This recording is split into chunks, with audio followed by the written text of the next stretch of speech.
বাংলাদেশের রাজনৈতিক ইতিহাসের এক উজ্জ্বল নক্ষত্র জাতীয় সংসদের সাবেক স্পিকার ও বিএনপির অন্যতম প্রতিষ্ঠাতা সদস্য ব্যারিস্টার জমির উদ্দিন সরকার 12 জুলাই ভোর 4:19 রাজধানীর একটি বেসরকারি হাসপাতালে চিকিৎসাধীন অবস্থায় শেষ নিঃশ্বাস ত্যাগ করেন এই প্রবীণ রাজনীতিক।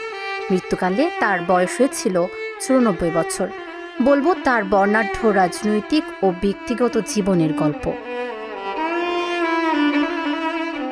জমির উদ্দিন সরকারের জন্ম 1931 সালের 1 ডিসেম্বর পঞ্চগড় জেলার তেঁতুলিয়া উপজেলার নয়াবাড়ি গ্রামে। মৌলভী মোহাম্মদ আজিজ বক্সের ঘরে জন্ম নেওয়া জমির উদ্দিন সরকারের বেড়ে ওঠা এই নিভৃত পল্লীতেই।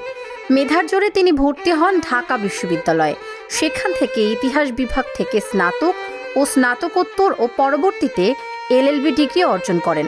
এরপর উচ্চশিক্ষার জন্য পাড়ি জমান যুক্তরাজ্যে। 1961 সালে লন্ডনের বিখ্যাত লিঙ্কনস ইন থেকে অর্জন করেন ব্যারিস্টার অ্যাট ল ডিগ্রি। দেশে ফিরে 1960-এর দশকেই তিনি সুপ্রিম কোর্টে আইন পেশা শুরু করেন ও অল্পদিনেই সংবিধান ও দেওয়ানি আইনের বিশেষজ্ঞ হিসেবে পরিচিতি পান।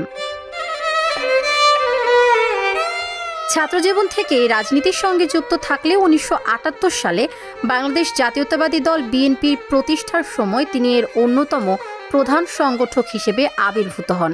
শুরু থেকে তিনি দলটির স্থায়ী কমিটির সদস্য ছিলেন। রাজনৈতিক জীবনে তিনি 5 বার সংসদ সদস্য নির্বাচিত হন।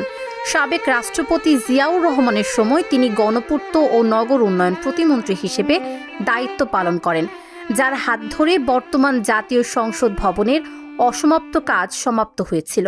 পরবর্তীতে বিভিন্ন মেয়াদে তিনি পররাষ্ট্র, ভূমি, শিক্ষা, বিজ্ঞান ও প্রযুক্তি ও আইন, বিচার ও সংসদ বিষয়ক মন্ত্রণালয়ের মতো গুরুত্বপূর্ণ মন্ত্রণালয়ের মন্ত্রীর দায়িত্ব অত্যন্ত দক্ষতার সাথে পালন করেন।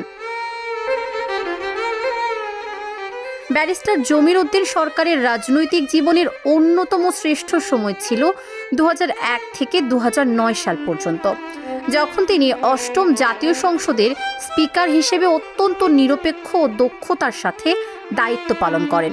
শুধু তাই নয়, 2002 সালে তৎকালীন রাষ্ট্রপতি অধ্যাপক AQM বদরুদ্দোজা চৌধুরীর পদত্যাগের পর তিনি বাংলাদেশের ভারপ্রাপ্ত বা অস্থায়ী রাষ্ট্রপতির দায়িত্ব পালন করেছিলেন। সংসদীয় গণতন্ত্র রক্ষা ও দেশের আইনি কাঠামোর উন্নয়নে তার অবদান চিরস্মরণীয় হয়ে থাকবে।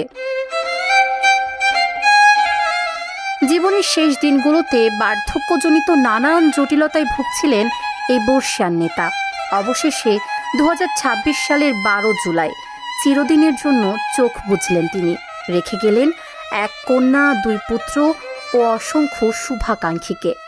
একজন সৎ, সজ্জন ও দেশপ্রেমিক রাজনীতিক হিসেবে ব্যারিস্টার জমির উদ্দিন সরকার বেঁচে থাকবেন দেশের কোটি মানুষের হৃদয়ে। তাবাসসুম সেজুথি, ঢাকা জার্নাল।